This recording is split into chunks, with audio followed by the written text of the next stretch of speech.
Imagine for a moment that the world is very quiet. There are no cars, no phones, and no electric lights. The only light comes from the sun, which is heavy and golden over the hills of Greece. You are standing in the heart of Athens, the Agora. This is the marketplace, but it is also the soul of the city. You smell roasting meat, expensive perfumes from the east, and the salty breeze coming from the sea. People are moving everywhere. Merchants are shouting about the price of olives. Young men are laughing, showing off their expensive tunics. It is a place of noise, ambition, and ego. Everyone here is trying to be someone. Everyone is trying to prove they are rich, or powerful, or clever. But then, you see him. In the middle of this sea of busy people, there is a man who seems to belong to a different world. He is not tall. He is not handsome by the standards of the Greeks. He has a round face and a messy beard that looks like it has never seen a comb. He is wearing a single, simple piece of cloth that has seen better days. Most importantly, he is barefoot. His feet are covered in the white dust of the Athenian roads. This is Socrates. To a stranger, he looks like a man who has lost everything. But if you look closer, if you look into his eyes, you see a fire that is brighter than the sun above.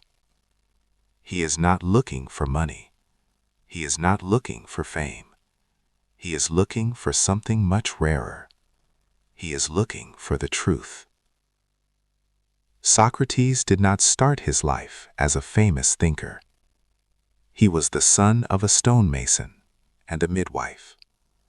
He spent his early years working with heavy rocks, carving shapes out of cold marble. His hands were rough and calloused. He knew what it felt like to work until his bones ached. He also served as a soldier, standing in the cold winters of war, showing a level of physical endurance that shocked his friends. This is important to understand, because Socrates was not a soft man. He was not a fragile academic who stayed inside a library. He was a man of the earth. He was a man of the people. His wisdom did not come from books, because he never wrote a single book in his entire life. His wisdom came from the streets, from the market, and from the simple act of looking at a human being and asking a question. At this stage of his life, Socrates was a man in transition. He had finished his duties to his family and his city, but a deep hunger was growing inside him. He looked at the leaders of Athens, men who spoke with beautiful words and wore gold jewelry, and he noticed something strange. These men spoke about goodness and justice as if they were simple things. They spoke with total certainty. But Socrates felt a quiet doubt. He realized that the more people talked, the less they actually seemed to understand. He began to wonder if the entire foundation of their society was built on words that had no real meaning. This doubt became a turning point. One day, a story began to circulate through the city. A friend of Socrates, a man named Chaerephon, had traveled to the oracle at Delphi. The oracle was the most sacred voice in the world, believed to speak for the god Apollo. Chaerephon asked the oracle a very bold question. Is there anyone wiser than Socrates? The smoke rose, the priestess spoke, and the answer was a clear, vibrating no. There was no one wiser than this barefoot stonemason. When Socrates heard this news, he did not feel proud. He did not go to the market to brag. Instead, he felt a profound sense of fear and confusion. He knew his own mind. He knew his own heart. And he knew with total honesty that he was not wise. He felt he knew nothing at all about the great mysteries of life.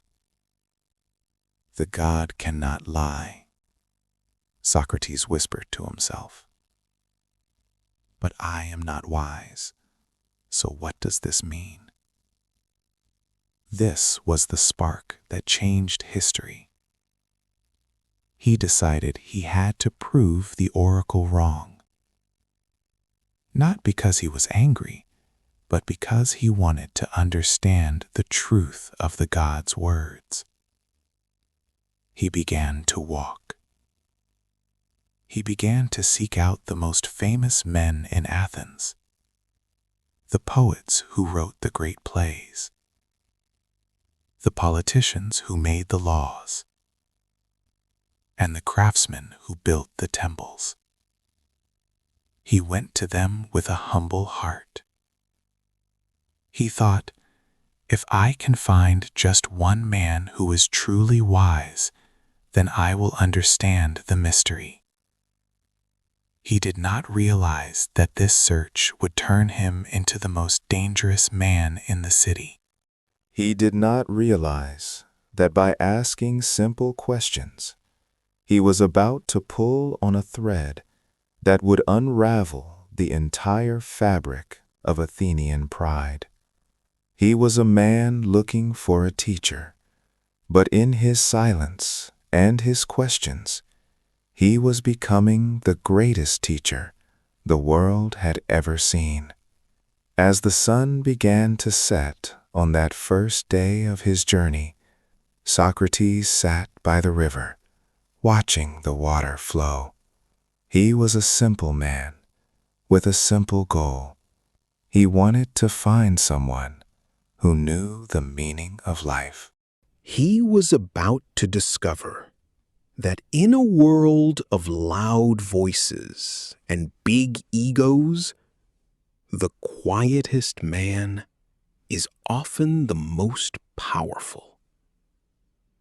This was the beginning of his transformation, from a builder of stone to a builder of souls. Socrates began his mission with a very specific method. He did not build a school, and he did not charge money. Instead, he simply stood in the places where people gathered. He began to approach the men who were considered the pillars of society. Imagine a famous politician walking through the city, surrounded by followers, feeling very important. Socrates would step forward, bow his head slightly, and say, "Sir, everyone says you are a great leader. Surely you must know what justice is. Could you explain it to a simple man like me?" At first, the politician would smile. He would give a long, beautiful speech using big words and poetic metaphors. The crowd would clap. But Socrates would listen patiently, his head tilted to the side. When the speech finished, he would ask a tiny, sharp question. "That was beautiful, sir. But if justice is what you say it is, then how can it also be this other thing?" The politician would pause. He would try to explain again. Socrates would ask another question, then another. Slowly, like a man peeling an onion, Socrates would pull away the layers of the politician's logic. By the end of the conversation, the politician would be standing in silence. His beautiful words were gone. He realized in front of everyone that he did not actually know what he was talking about. He had been using the word justice his whole life, but he had never actually thought about what it meant. This happened again and again. Socrates talked to the generals about courage and found they were afraid of his questions. He talked to the religious leaders about piety and found they were confused about their own gods. Socrates was not trying to be mean. He was not trying to win an argument. In his mind, he was performing a service. He often compared himself to a gadfly, a small fly that bites a large, lazy horse to keep it moving. Athens was the horse, and it had become slow and sleepy with its own pride. Socrates was the bite that forced the city to wake up. He believed that a life without questioning was not truly a life. He famously said, "The unexamined life is not worth living." He wanted people to look into the mirror and see their own ignorance, because only then could they start to grow. As he continued this work, a strange thing happened. While the older, powerful men began to hate him, the young people of Athens began to love him. They were tired of the old ways. They saw in Socrates something authentic. He didn't care about their father's money or their family's name. He cared about their souls. He taught them that wealth does not bring excellence, but that excellence brings wealth and everything else that is good for humanity. He encouraged them to question the traditions they were told to follow blindly. This created a dangerous tension in the city. Athens had recently lost a long, terrible war. The people were nervous and angry. They wanted stability, not more questions. They looked at Socrates and saw a man who was corrupting the youth by teaching them to think for themselves. They saw a man who didn't respect the traditional gods because he followed a divine voice inside his own heart, what he called his daimonion. Socrates was now at the height of his influence, but he was also at the center of a growing shadow. He had become a symbol of everything that was changing. He stood in the middle of the market, barefoot and poor, yet he was more powerful than the men in the government buildings. He had no weapons, only questions. He had no army, only students. But in a city built on image and reputation, a man who tells the truth is more terrifying than 1,000 swords. He knew the risks. His friends warned him to be careful, to perhaps leave the city for a while. But Socrates refused.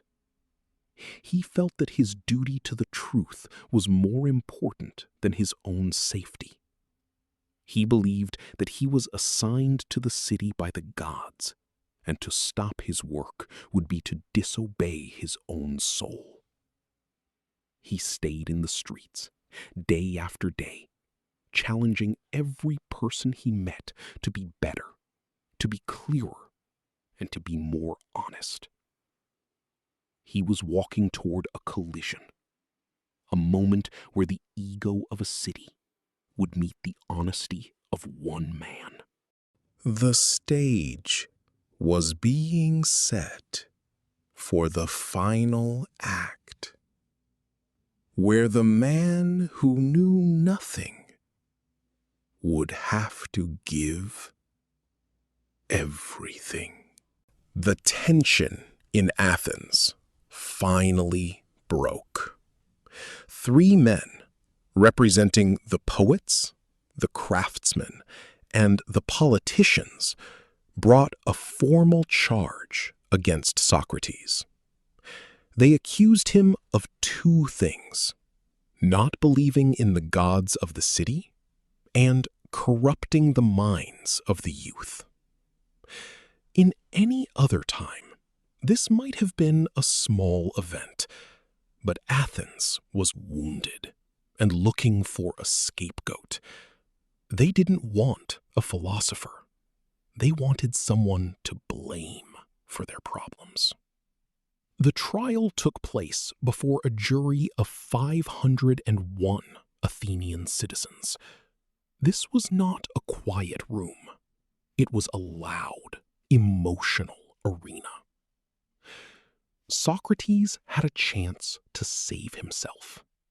In those days, a defendant would usually cry, bring his children to court to beg for mercy, and promise to never speak again. But Socrates was not a man of theater. He stood tall, looking at the crowd with the same calm eyes he used in the marketplace. Instead of apologizing, he told the truth. He told them that he was a gift to the city. He said that if they killed him, they would only be hurting themselves, for they would be falling back into a deep, ignorant sleep. When the jury voted, the margin was small, but they found him guilty. The punishment was death. Even then, Socrates had one last chance to escape. His wealthy friend Crito came to the prison at night. He had bribed the guards and arranged a boat to take Socrates away to another city. "Socrates, please," his friend begged. "Think of your children. Think of your friends. No one will blame you for leaving." Socrates sat on his wooden bed, looking at the stone walls. He asked his friend one last question. "Is it ever right to do a wrong thing, even if someone has wronged you?" He explained that he had lived his whole life as a citizen of Athens. He had accepted its laws and its protection. If he ran away now, he would be a hypocrite. He would be saying that his words about virtue and integrity were just empty noise. To Socrates, the soul was more important than the body. To save his life by breaking his principles would be to lose his soul. He chose to stay. The final day arrived. The sun began to set, casting long shadows into the prison. His friends were gathered around him, unable to stop their tears. Socrates, however, was the calmest person in the room. He even joked with them, asking why they were crying when he was finally going to find out the answers to the greatest questions of all. A servant brought a small cup filled with hemlock, a deadly poison. Socrates took the cup with a steady hand. He offered a small prayer, drank the liquid, and lay down. As the poison began to make his legs cold and heavy, he spoke his very last words. They were a simple request to a friend to pay a small debt. Even at the moment of death, he wanted to make sure his business with the world was honest and clean. He closed his eyes, and the gadfly of Athens was finally silent. But the story did not end with his last breath. The people of Athens soon realized their mistake. They felt a deep shame for what they had done, and they eventually turned against the men who had accused him. More importantly, Socrates' student, a man named Plato, began to write down everything Socrates had said. These writings traveled across the world and through time. Today, we remember Socrates not because he conquered lands or built empires, but because he conquered himself. He taught us that the greatest power in the world is the power of a clear mind and a brave heart. He showed us that we should not be afraid of the people who disagree with us, but we should be very afraid of living a life that is a lie. Now, as we finish this story, think about your own life. We all have Athens around us. The noise of the world, the pressure to look perfect, and the fear of being wrong. But inside each of us, there is also a Socrates. There is a voice that wants to ask why, a voice that wants to be honest, and a voice that knows that true wisdom starts with the words, "I don't know." Thank you for walking through history with me. Your journey in learning and questioning is just beginning. Stay curious, stay humble, and remember that every question you ask is a step toward your own truth. Until next time.